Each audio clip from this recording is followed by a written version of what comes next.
I am really excited about our next guest, Justin Donald. He's an author, podcaster. He wrote The Lifestyle Investor. He's all about having a great lifestyle for your entire life. Welcome to the show, Justin. Thanks, Tom. I know a little bit about your background, but the audience doesn't. So please, how did you get from the beginning to where you are now? Well, in a condensed version, I think I basically found mentors that I could learn from, that I could model after, because I recognized that it was going to take a lot more steps to do it on my own. So instead of all the trial and error, I just found people that I could learn from along the way. Got started early in real estate investing, got started in companies and starting a company, investing in companies, and over time, with enough singles and doubles, just built a big portfolio and really just wanted to create this brand and this movement to help educate people that there's another way than what maybe they've heard in the past, and to be able to buy your time back and be intentional with how you spend your life, a life by design rather than a life by default. That really has been the mantra, the mission, the theme that I really want to teach people. So now, what is this whole Lifestyle Investor all about? Well, so the brand itself is kind of really started as just an idea that I didn't know if it would actually catch fire, but I had really built an incredible life with my family that was based on, intentionality, based on kind of carving out what it was that I wanted to do and how I wanted to live. And I bought assets that produced the income that supported that lifestyle. And so for me, it was truly about kind of breaking free of the golden handcuffs and living that life by design. So the brand is really kind of a symbol or a movement to help others do the same thing. Now, cash flow investing is different than just traditional investment investing. So kind of talk about this cash flow investing. Yeah, and so the interesting thing here, I remember when I was younger, when I was in college, graduating from college, early in my career, and in my head, I had this idea that I needed to earn $1 million. And I didn't know if that was, in one fell swoop in 1 year of income, or if that was to, over time, build up to it. I knew eventually I wanted both, but to me, it made sense that I would try to earn my way there. What I found along the way is that I could actually be financially free without being a millionaire, and in the process become a millionaire. And so for me, the time my wife, my family, my daughter and I, all of us were financially free and living on the passive income that we created, we weren't even millionaires yet. But we had total financial freedom. And from there, we just kept growing that passive income, buying more assets that produced income. And the net worth, in turn also grew kind of by proxy, right? But the focus was the cash flow, not just, a net worth or, a personal financial statement. I think those are important for certain things, but to me, cash flow trumps net worth because you get utility today versus utility tomorrow. So Justin, you said there's 10 commandments in your book. Can you go over at least a few of them with us? Yeah, sure. The first one is lifestyle first, because for me, that's what the whole book is built around. The whole movement is around lifestyle first. And so before anyone invests, before anyone does anything, I think it's important to get clear on, what do you want out of life? What's an ideal life look like? I was so busy at one point in my life that I just went on autopilot, put out, it was like problem, fire. It's like I go through all day just doing that, and it's like I'm responding all day. I'm not proactively thinking, or, I'm not on my schedule. And so to take the time to say, hey, here's what an ideal life looks like. Here's what it costs me to live right now. Here's what it would cost me to live that ideal life. Oh, and by the way, over here's my survival income. Here's what it cost me just to survive. How do I get there in passive income? How do I create an investment criteria so that I make better decisions? So before I invest, what is it that I want out of my investments? All these things to me are that life by design and kind of building it. So I think that comes first. It comes before any investment. That's why it is lifestyle investor, not investor lifestyle, right? The second one is to reduce the risk. And I wanted to really just parlay off of, the great Warren Buffett, that we've got to mind risk. We've got to de-risk deals as best as we can. And so that's my prerogative, that I want to make sure if I'm going to do a deal, how do I make it so I can't lose everything? Like if it goes bad, maybe I lose money, but not everything, just some of it. But if it goes well, and how do I de-risk it to the point that maybe I don't lose anything and I just get my money back, right? And then if it goes well, though, there's still some good upside. Mm-hmm. And there's all kinds of tools there and mechanics, from being in a senior secured position, having collateral, having personal guarantees, having the collateral be worth far more than the actual dollars in a deal, or in whatever the transaction is.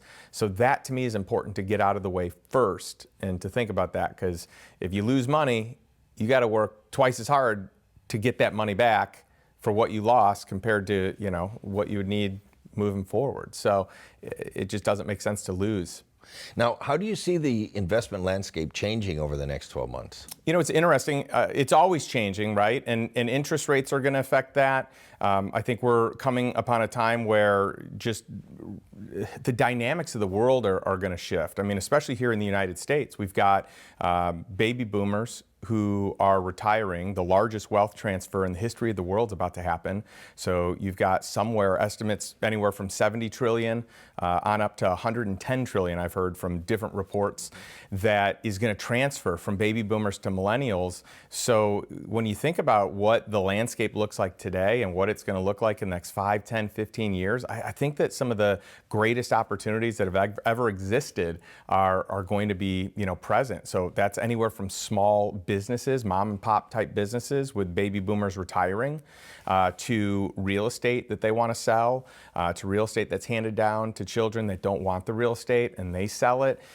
There's just going to be this huge wealth transfer like we've never seen before. I mean, the wealth transfer, the size of,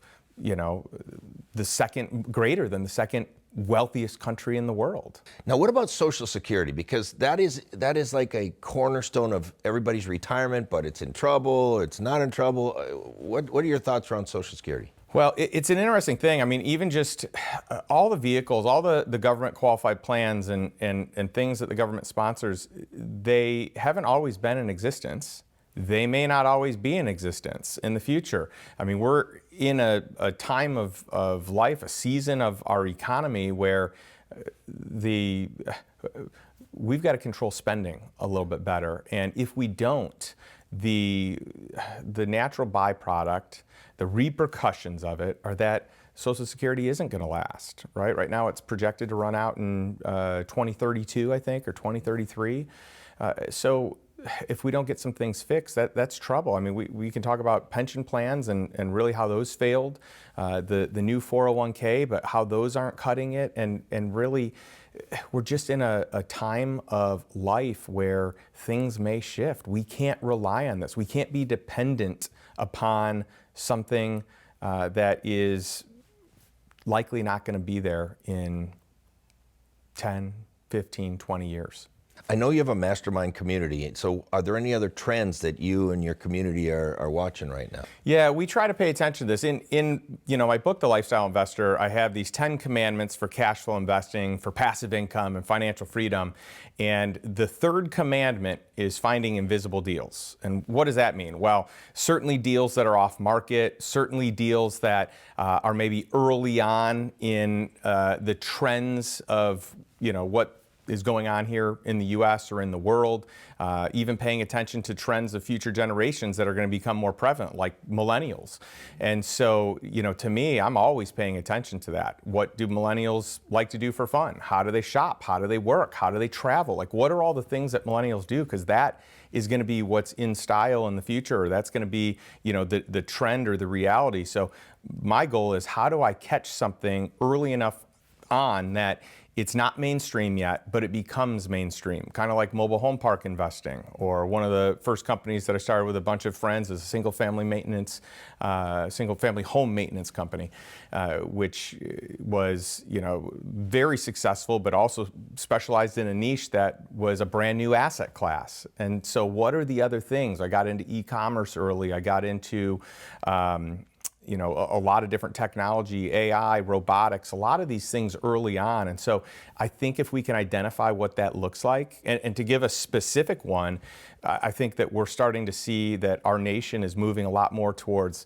onshoring, reshoring, manufacturing, and trades more with Mexico than with China. So you've got border towns that become more relevant. You've got port cities that become more relevant. The infrastructure around there, from housing to industrial, is totally different and becomes more relevant in those instances.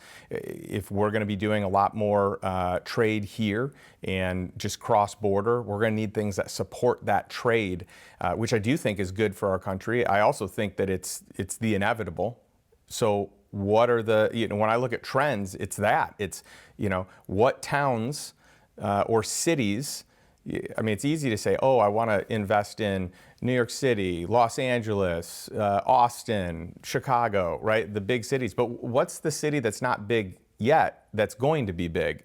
And like a Nashville or something. Yes, Nashville's booming. That's exactly right. And so to be on the cutting edge there of location or industry, sector, niche, that I think is going to be huge. So what's next for you, and what's next for Lifestyle Investor?